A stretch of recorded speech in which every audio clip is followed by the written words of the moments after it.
Taste the Daily.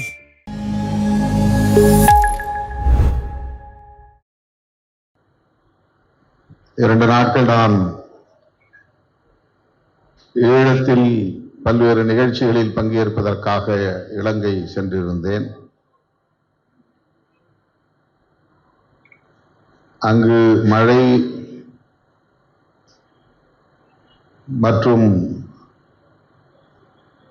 சூழல் விமானம் பறப்பதற்கு ஏற்ற சூழல் இல்லாத நிலையில் நான் சென்னைக்கு வரவிருந்த விமானம் திடுமென ரத்து செய்யப்பட்டு விட்டது. நேற்று இந்நேரம் மாலை 5 மணி அளவில் அங்கிருந்து புறப்பட்டு 8 மணி நேரம் பயணம் செய்து கொழும்புக்கு போய் சேர்ந்தோம். யாழ்ப்பாணத்திலிருந்து கொழும்பு போய் சேருவதற்கு 7:30 மணி நேரம் 8 மணி நேரம் பிடித்தது. நீண்ட தூர பயணம். விடியற் காலை 3 மணி விமானம் பிடித்து இங்கே 4:30 மணிக்கு வந்து 5:30 மணிக்கு வேளச்சேரிக்கு போய் 1 மணி நேரம் உடம்பை கீழே போட்டு மீண்டும் எழுந்து தயாராகி வானகரத்திலே காலை 10 மணிக்கு ஒரு திருமணத்தை முடித்துக் கொண்டு அதன் பிறகு இங்கே வந்தால் காலை நிகழ்வு இல்லை, மாலை நிகழ்வு என்று தெரிய வந்தது. ஆனால் வழக்கம் போல நூற்றுக்கணக்கான தோழர்கள் சூழ்ந்து கொண்டார்கள்.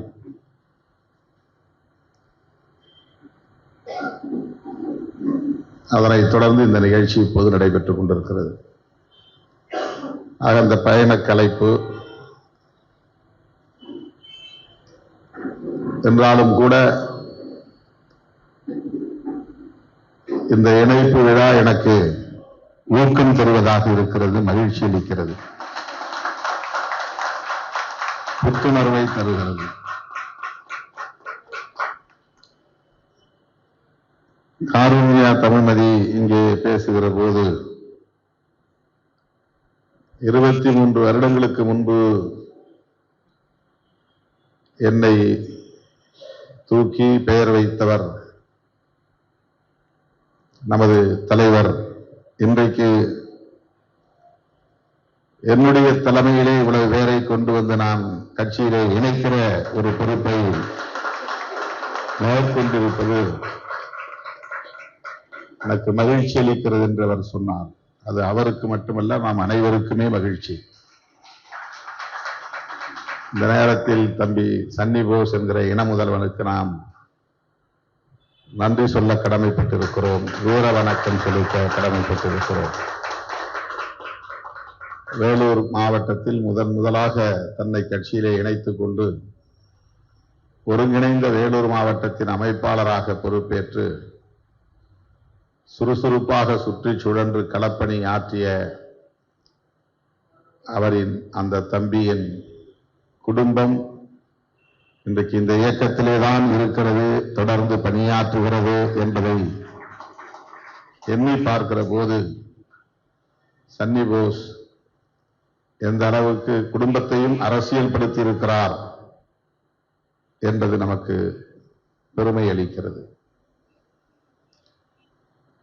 அந்த குடும்பத்திலிருந்து தீவிரமாக இயக்கத்தில் இணைந்து பணியாற்றக்கூடிய அளவுக்கு இந்த இளம் வயதில் காருண்யா தமிழ்மதி முன்வந்திருப்பது நமக்கெல்லாம் பெருமை. இன்னும் இது போல பல இணைப்பு விழாக்களை நடத்துவோம் என்றும் உறுதியளித்திருக்கிறார்.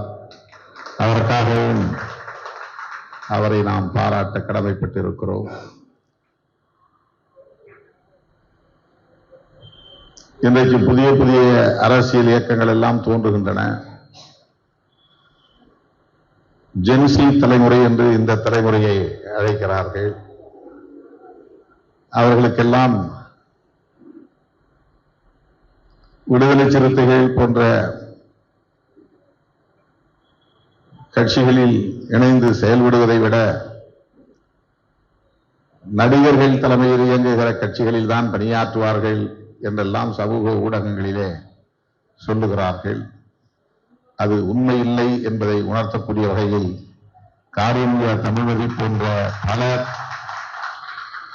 இளைஞர்கள், இளம் பெண்கள் கொள்கை அடிப்படையிலே இயங்க களத்திற்கு வந்திருக்கிறார்கள் என்பதுதான் இந்த நிகழ்வு நமக்கு சொல்லுகிற ஒரு செய்தி. எங்கே போனாலும், எந்த ஊருக்கு போனாலும், எந்த இடத்திலே நாம் வண்டியை நிறுத்தினாலும் அரை மணி நேரத்திற்குள்ளாக 100 பேர் அந்த வண்டியை சூழ்ந்து கொள்கிறார்கள் என்றால் அந்த 100 பேரில் 50 பேர் 20 வயதுக்கும் குறைவான இளைஞர்களாக இருக்கிறார்கள் என்பது இந்த இயக்கம் எவ்வளவு வீரியத்தோடு இருக்கிறது, இளம் தலைமுறையினரோடு இணைக்கப்பட்டிருக்கிறது என்பதை நாம் அறிய முடிகிறது. அரசியல் இல்லாமல் வெறும் ஆரவாரமுள்ள ஒரு தலைமுறையாக நாம் இந்த புதிய இளைய தலைமுறையினரை கருதுகிறோம். அப்படி அல்ல. அரசியல் புரிதலோடு ஆரவாரம் செய்யக்கூடிய அளவுக்கு, அரசியல் புரிதலோடு களப்பணிகளில் தீவிரம் காட்டுகிற அளவுக்கு விடுதலை சிறுத்தைகள் கட்சியில் ஏராளமான இளம் தலைமுறையினர் இருக்கிறார்கள். இன்றைக்கு கொள்கை சார்ந்து விவாதிப்பதிலும் செயலாற்றுவதிலும் முன்னணியில் இருக்கிற இயக்கம், முதன்மையான இயக்கம் விடுதலை சிறுத்தைகள் கட்சி என்றால் யாரும் அதை மறுக்க முடியாது. வெறும் உணர்ச்சிகளை மட்டுமே உயர்த்தி பிடிக்கிற இயக்கம் இல்லை. அப்படிப்பட்ட இந்த இயக்கத்திலே இன்றைக்கு கட்டுமானம் மற்றும் அமைப்பு சாரா தொழிலாளர்கள் கட்சி சார்பற்று இயங்கிய இவர்கள் எந்த கட்சியிலும் தங்களை அடையாளப்படுத்திக் கொள்ளாமல் இருந்த இவர்கள் இன்றைக்கு திருமாவளவன் தலைமையில் நாங்கள் இணைந்து இயங்க விரும்புகிறோம் என்று முன்வந்திருக்கிறார்கள் என்பது இந்த இயக்கம் எத்தகைய நம்பகத்தன்மையை பெற்றிருக்கிறது, மக்களின் நம்பிக்கையை வென்றெடுத்திருக்கிறது என்பதை உணர்த்துகிறது.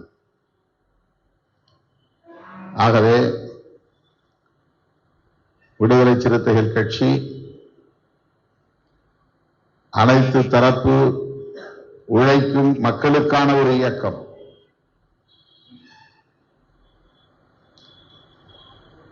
பாதிக்கப்பட்ட மக்களுக்கான பேர் இயக்கம். பெண்கள் உள்ளிட்ட விளிம்பு நிலை சமூகங்களுக்கான ஒரு பேர் இயக்கம். அமைப்பு சார்ந்த தொழிலாளர்கள், அமைப்பு சாராத தொழிலாளர்கள் என்று வஞ்சிக்கப்பட்டு வருகிற தொழிலாளர் வர்க்கத்திற்கான ஒரு இயக்கம். இதனை அடுத்தடுத்த தலைமுறையினருக்கு எடுத்துச் செல்ல வேண்டிய பொறுப்பு நம் ஒவ்வொருவருக்கும் உள்ளது. அதற்கான ஒரு அடையாளமாகத்தான் இந்த நிகழ்ச்சி இப்போது நடைபெற்றுக் கொண்டிருக்கிறது.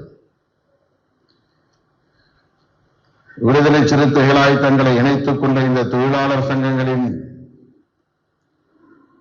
தலைவர்கள் 10 கோரிக்கைகளை முன்வைத்திருக்கிறார்கள்.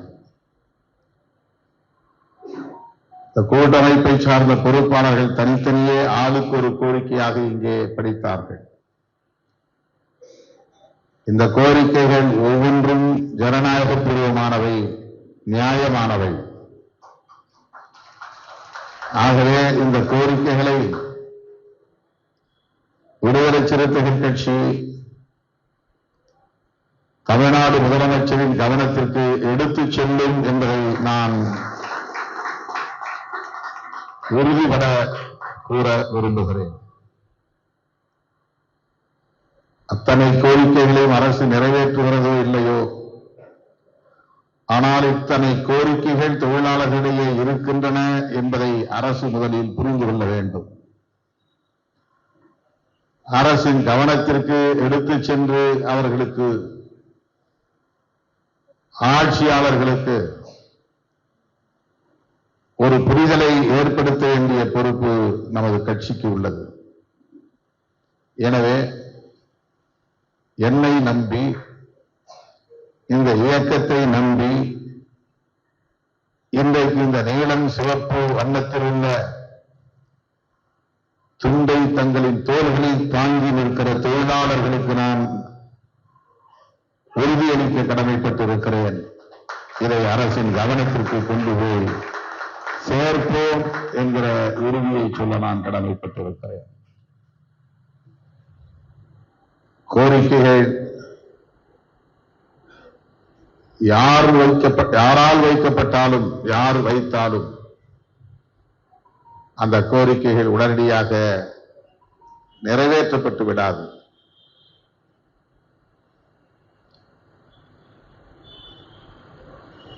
கோரிக்கைகளை வென்றெடுக்கிற வரையில், அவற்றை நிறைவேற்றுகிற வரையில் துடிப்போடு செயல்பட வேண்டிய பொறுப்பும், தேவைப்படுகிற போது போராட வேண்டிய கடமையும் நமக்கு இருக்கிறது. தேவையை உணராமல் போராட முடியாது, போராட தெரியாமல் நீ வாழ முடியாது என்று நான் 35 ஆண்டுகளுக்கு முன்னால் ஒரு விளக்கம் எழுதினேன். போராடுகிற அந்த போர்க்குணம் எப்போது வரும் என்றால், நமக்கு என்ன தேவை என்பதை நாம் உணர்கிற போதுதான் அதற்கு போராட வேண்டும் என்கிற உணர்வே மேலெழும்பும். இந்த 10 கோரிக்கைகள் என்பது நமது தேவைகள். இந்த தேவைகளை நாம் உணர்ந்ததால் தான் இதை கோரிக்கைகளாக மாற்றுகிறோம். நம்முடைய தேவைகள் தான் நம்முடைய கோரிக்கைகளாக மாறுகின்றன. நம்முடைய கோரிக்கைகள் தான் நம்மை போராட தூண்டுகின்றன.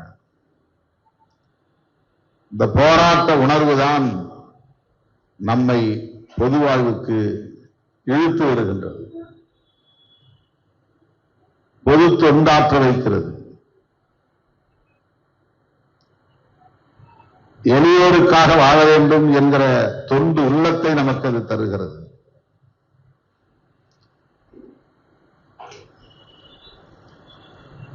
ஒவ்வொருவருக்கும் தனித்தனியான தேவைகள் உண்டு. எல்லோருக்கும் சேர்ந்த பொது தேவைகளும் உண்டு. பொது தேவைகளில் இருந்துதான் தனி நபருக்கான தேவைகளும், தனிநபர்களுக்கான தேவைகளில் இருந்துதான் பொது தேவைகளும் உருவாகின்றன. ஆகவேதான் நாம் சங்கமாகவோ, அமைப்பாகவோ, கட்சியாகவோ ஒருங்கிணைந்து செயலாற்ற வேண்டிய ஒரு கட்டாயம் உருவாகிறது. இன்றைக்கு நாம் ஒரு கட்சியாக இருக்கிறோம் என்று சொன்னால் அதற்கு ஒரு நோக்கம் இருக்கிறது. தேவைகள் உள்ள அனைவரும் ஒரு கட்சியாக நாம் இணைகிறோம். நோக்கம், பொது நோக்கம் உள்ள அனைவரும் ஒரு அடையாளத்திற்குள் நம்மை இணைத்துக் கொள்ளுகிறோம், பிணைத்துக் கொள்ளுகிறோம். அந்த தேவைகளை நிறைவேற்றுகிற வரையில் அல்லது அந்த கோரிக்கைகளை வென்றெடுக்கிற வரையில் தொடர்ந்து போராட வேண்டிய தேவை கட்டாயமாகிறது. அப்போதுதான் நமக்கு ஒரு அரசியல் இயக்கம் தேவைப்படுகிறது. தொழிற்சங்கங்களாக இருந்து போராடியும் கோரிக்கைகளை வெல்ல முடியும்.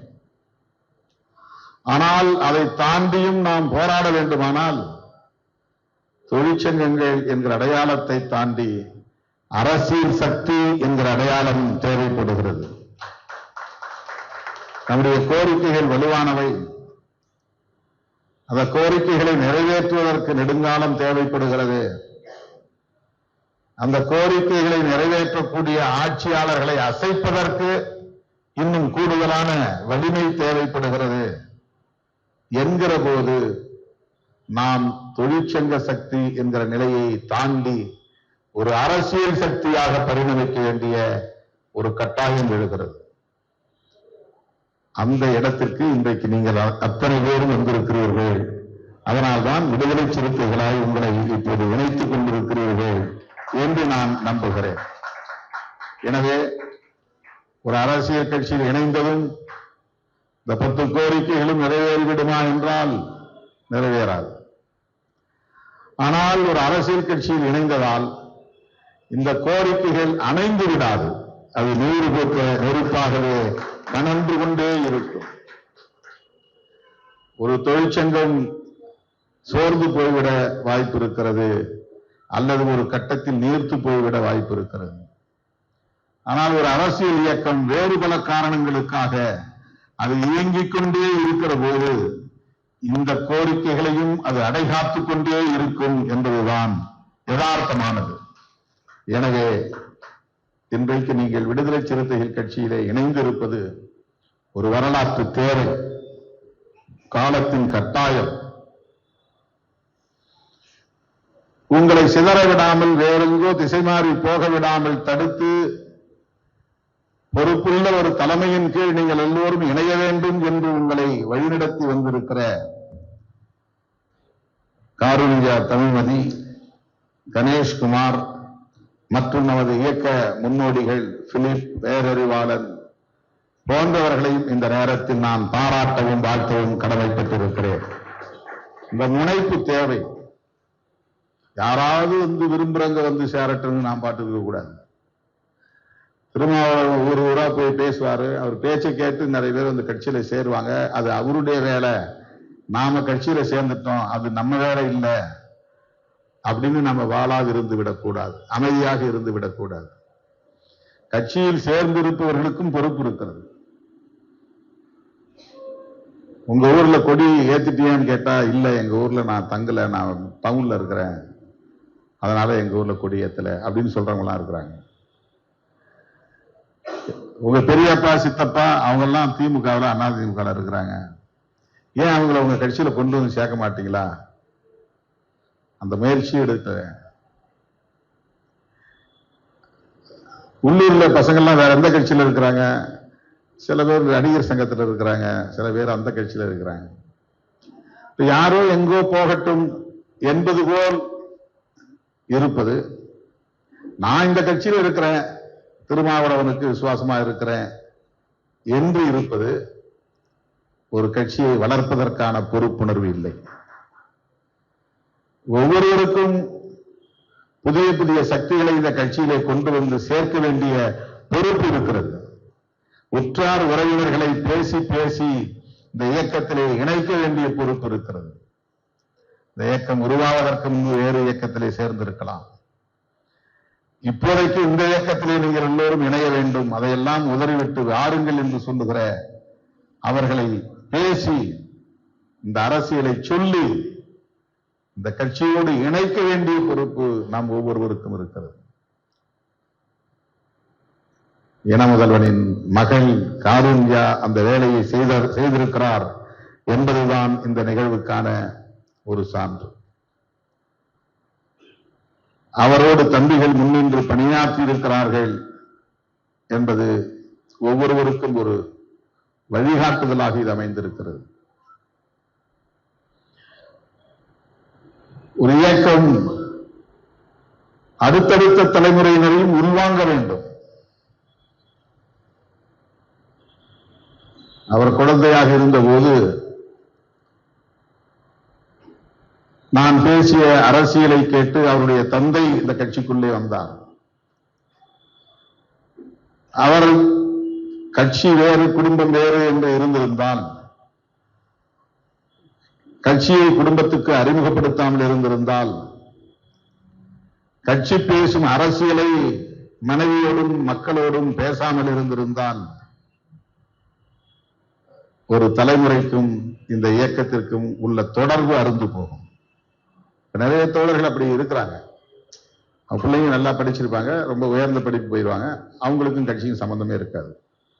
ஒரு நாள் கூட அழைச்சிட்டு வந்து காட்டியிருக்க மாட்டாங்க, இவர் தான் நம்ம தலைவர், நம்முடைய அண்ணன் அப்படின்னு அறிமுகப்படுத்தியிருக்க மாட்டாங்க. ஆனா அவரு தீவிரமா இருப்பார் கட்சியில. ஆனா குடும்பத்தை கட்சியோடு அறிமுகப்படுத்துவதில்லை. அப்படி இருக்கிறார்கள்.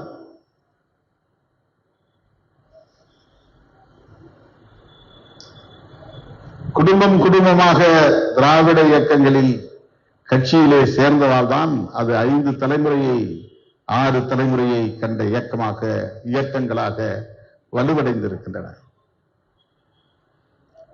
நிலையான வாக்கு வங்கிகளை பெற்றிருக்கின்றன. அந்த குடும்பத்தில் 5 ஓட்டுனா 5 ஓட்டு அந்த கட்சிக்கு தான் விழும்.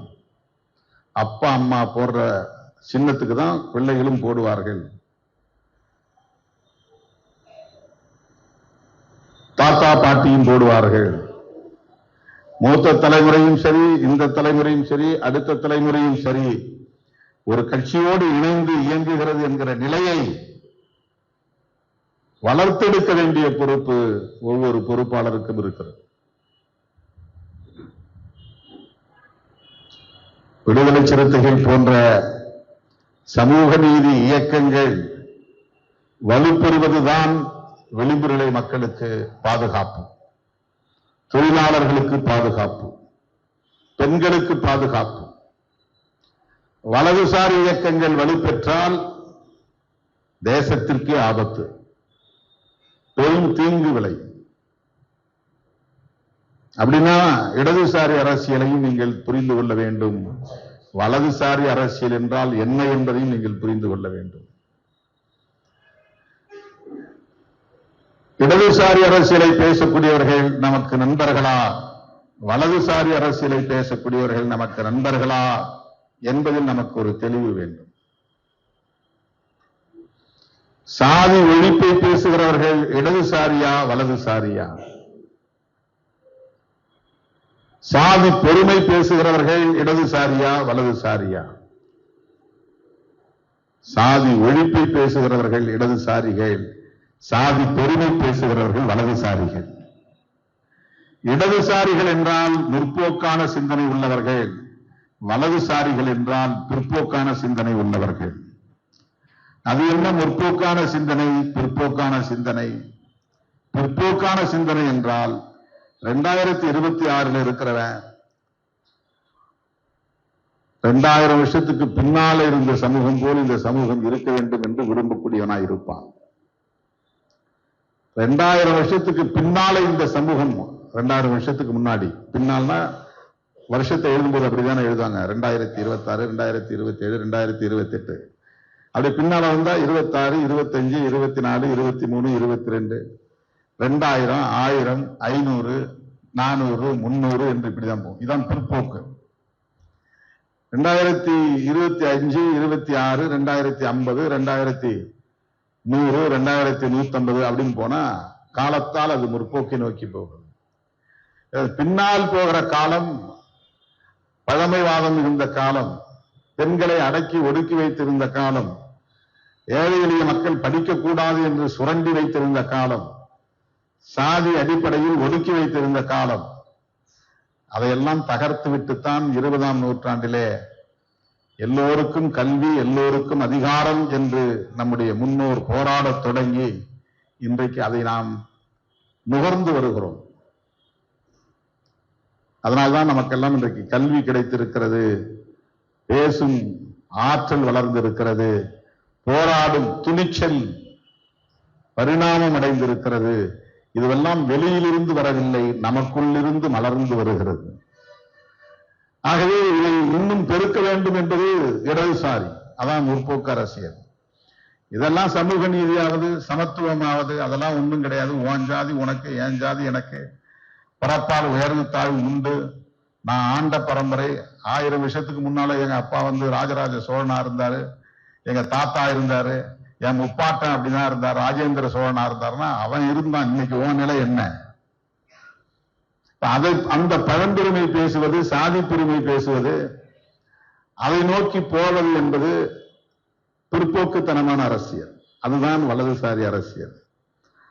அது மதவாத அரசியல், சாதியவாத அரசியல், பிற்போக்குவாத அரசியல். புரட்சியாளர் அம்பேத்கர், தந்தை பெரியார் போன்ற மாமனிதர்கள் பேசிய அரசியல் தான் இடதுசாரி அரசியல். விடுதலை சிறுத்தைகள் கட்சி முற்போக்கான சிந்தனைகளை கொண்ட ஒரு இயக்கம், ஒரு இடதுசாரி அரசியலை பேசுகிற இயக்கம். ஆகவே நாம் யாரோடு இணைந்து செயலாற்றுவது என்பதை தேர்வு செய்வதற்கு கூட நமக்கு ஒரு அரசியல் புரிதல் தேவைப்படுகிறது. எந்த நோக்கத்திற்காக நாம் களத்தில் நிற்கிறோம் என்பதை புரிந்து கொள்வதற்கு, எந்த களத்தில் நிற்க வேண்டும் என்று முடிவெடுப்பதற்கு நமக்கு ஒரு அரசியல் புரிதல் தேவை. ஆரவாரங்கள் தற்காலிகமானவை. ஒரு தனிநபர் மீதான கவர்ச்சி என்பது தற்காலிகமானவை. புதிதாக ஒருவரை முதன்முறையாக பார்க்கிற போது ஏற்படுகிற ஈர்ப்பு, திரும்ப திரும்ப பார்க்கிற போது அது நீர்த்து போகும். ஆனால் புதிதாக நாம் படிக்கிற ஒரு கொள்கை திரும்ப திரும்ப படிக்கிற போது நமக்கு உடன்பாடான கொள்கையாக, கோட்பாடாக இருந்தால் அது மேலும் மேலும் வலுவடைவதை தவிர நீர்த்து போகாது. அது பெருகும், வலுவடையும். இன்னும் இன்னும் அதை பற்றி நாம் அறிந்து கொள்ளக்கூடிய ஆர்வம் நமக்கு மேலெழும். எனவே கொள்கை சார்ந்து ஏற்படுகிற ஈர்ப்பும், கொள்கை சார்ந்து களமாடுகிற செயல்திறனும் எந்த காலத்திலும் நீர்த்து போகாது. அது வலுப்பெறுமே தவிர ஒருபோதும் வலு இழக்காது.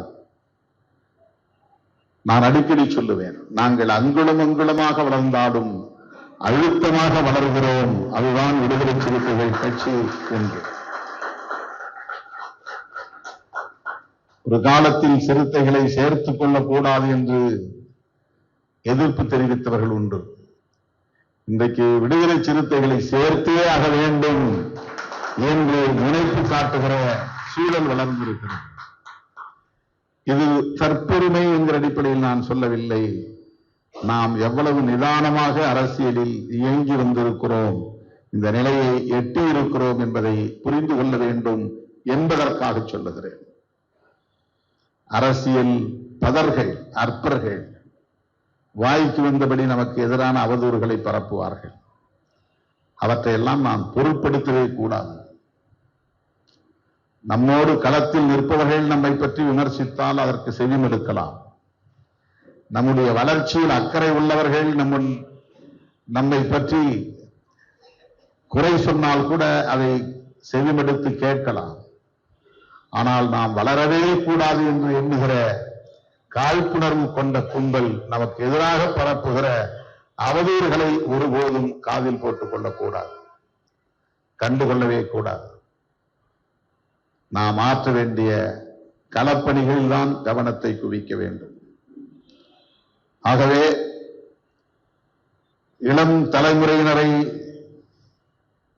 இந்த இயக்கத்திற்குள்ளே இன்னும் இன்னும் கொண்டு வந்து இணைக்கவும் பிணைக்கவுமான செயல் திட்டங்களோடு நாம் தீவிரமாக முன்னோக்கி செல்வோம். கொள்கை சார்ந்து ஒரு பட்டாளத்தை நாம் வளர்த்தெடுப்போம். வெறும் உணர்ச்சி வயப்பட்ட ஆரவாரங்களில் போய் நம்மை சிக்க வைத்துக் கொள்ளாமல், நாம் சிக்கிக் கொள்ளாமல், ஆரவார அரசியலை கண்டு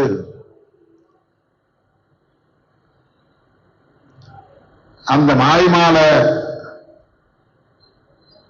அரசியலுக்குள்ளே போய் இளைய தலைமுறையினரை சிக்க விடாமல் அவர்களை பாதுகாப்பதும், அவர்களை நெறிப்படுத்துவதும், அவர்களை வழிநடத்துவதும் நம்முடைய கடமை. யாரோ எங்கேயோ போறான், என்ன பண்றது, அவன் சினிமா பார்த்துட்டு போறான் அப்படின்னு இருக்கக்கூடாது. அவன்கிட்ட உட்கார்ந்து பேசணும். அந்த ஊர்ல யார் அப்படி இருக்கிறானோ அவனை கூப்பிட்டு உட்கார வச்சு பேசணும், அரசியல் படுத்தணும். பொலிட்டிசைசிங் தி பீப்புள், அதுதான் இயக்கமே. கோரிக்கைகளை பேசுவது கூட ஒரு அரசியல் தான். ஏன் இந்த கோரிக்கை வைக்கிறோம்?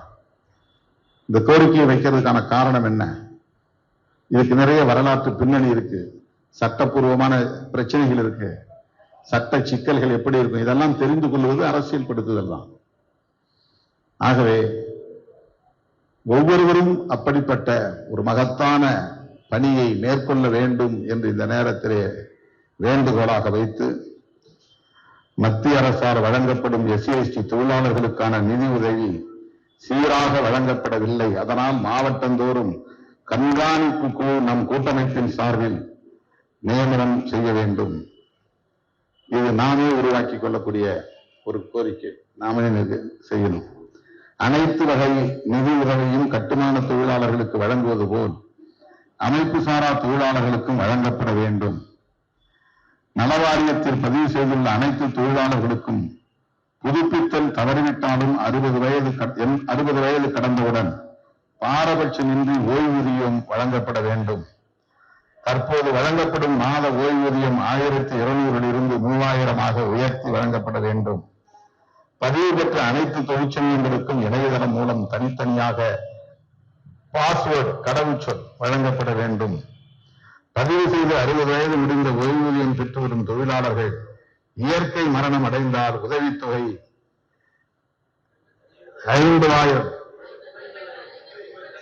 55,000 வழங்கப்பட வேண்டும். பதிவு பெற்ற தொழிலாளர்களின் பெண் குழந்தைகளுக்கு 10ஆம் மற்றும் 12ஆம் வகுப்பு பயிலும் போது 5 முறை உதவித்தொகை வழங்கப்படுகிறது.